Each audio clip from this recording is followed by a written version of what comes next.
Hello esteemed viewers and welcome back to our channel, where we meticulously unravel the intricate tapestries of royal life and global diplomacy. Tonight we're diving into a story the palace hoped would stay behind velvet curtains because just as a high-stakes state visit looms, a fresh, unwelcome shock has detonated at the worst possible moment.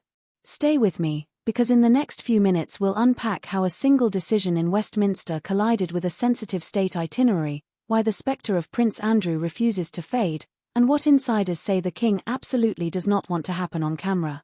Let's set the stage. Buckingham Palace has been running at surgical precision for weeks: route rehearsals at Windsor, timing drills for the Guard of Honor, guest lists tightened to the atom. A state visit from a former US president is always theater. This one is arithmetic, the margins for error are vanishingly thin. And then, with days to go, Downing Street yanks the rug.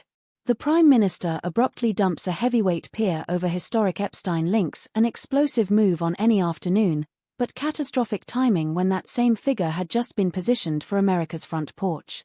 Translation: the UK suddenly stares at Washington without its chosen ambassador, mere days before motorcades roll and camera shutters begin their relentless chatter. Inside the palace, the reaction is described, politely, as unhelpful. Less politely, senior aides are fuming. Think about it. These events rely on flawless choreography between crown and government. When a keystone goes missing, everyone else must sprint. It's not just a diplomatic vacancy, it's the signal it sends.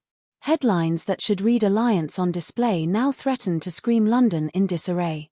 And that is the nightmare scenario for a king who has spent his first years stitching stability into the royal fabric stitch by careful stitch. Why does this sting so sharply? Because the shadow nobody wants in the frame has crept back into the light: Prince Andrew and the Epstein archive. Every time the monarchy makes progress, an old photograph, a court filing, or a fresh revelation jerks the narrative backward. The palace has tried the long, quiet remedy: withdrawal from public duties, no drama birthdays, limited appearances. But the problem with shadows is that they lengthen near floodlights, and a state visit is the brightest floodlight of all. The last thing courtiers want is for American reporters to pivot from trade, defense, and the special relationship to the question they know will go viral in under an hour: has the institution really dealt with the Andrew problem? Layer onto that a second pressure point: this visit's format. There were whispers months ago: keep it cozy, keep it informal, keep the optics soft. That trial balloon popped fast. The American side, say insiders, wanted the full Monty, carriage, quadrangle, state banquet, the lot. Once the letter of invitation warmed into a capital S state visit, the palace had to commit. Now the optics matter more than ever, and any scent of internal British friction becomes the story. Imagine the split screen: red tunics and silver trumpets on one side, rolling chirons about Epstein files, sacked envoys, and unresolved royal scandals on the other. You can feel the air thin in the comms rooms already. So what, precisely, is the new headache? The abrupt removal of a high-profile figure slated to be the UK's voice in Washington, someone whose name recognition was the point, has created a vacuum at the worst moment. An ambassador is more than a handshake machine. They're the conductor who smooths tempo when politicians push, when protocol balks, and when headlines misbehave. Without that conductor, the palace must lean more heavily on the Foreign Office and its own seasoned private secretaries to keep tempo. They can do it, of course they can, but the room for misinterpretation shrinks to a sliver. One clumsy phrase, one unguarded comment about informal versus state, and social feeds will decide the rest. Now add Andrew back into the calculation. The palace's tightrope here is brutal.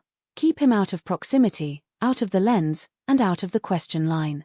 That means aggressive diary management, route planning that would make an air traffic controller sweat, and contingency teams who can dissolve an awkward moment in 5 steps flat. There's a reason you'll hear phrases like "no chance of a corridor collision" and "clean lines of movement in the coming days." Those aren't metaphors, they're survival tactics. And no, the palace isn't only worried about optics with the Americans. They're watching the UK public. Royal rituals work because they make people feel settled. The music is right, the uniforms are precise, and the hosts make it look easy. When the public senses strain, tension with Downing Street, a controversial sacking rippling through Westminster, rumblings about who bounced whom into a full state visit, the ritual loses its balm. The work of 1,000 professionals can be overshadowed by a single viral snippet. That's the cost of monarchy in the age of instant replay. Here's where it gets even tighter. Reportedly, a previous palace note had floated a softer informal visit as a first step, fewer trumpets, fewer microphones, before upgrading later. That note now looks naive, even evasive, to some observers. If the visiting party insists on full honors, and the government sees strategic value in maximal ceremony, the palace must deliver maximal ceremony cleanly. The divergence between courtly caution and political appetite becomes academic once dates, carriages, and menus are locked. The drums will beat either way. The only question is what else we hear over them. Let's talk risk management, because this is where the machinery hums.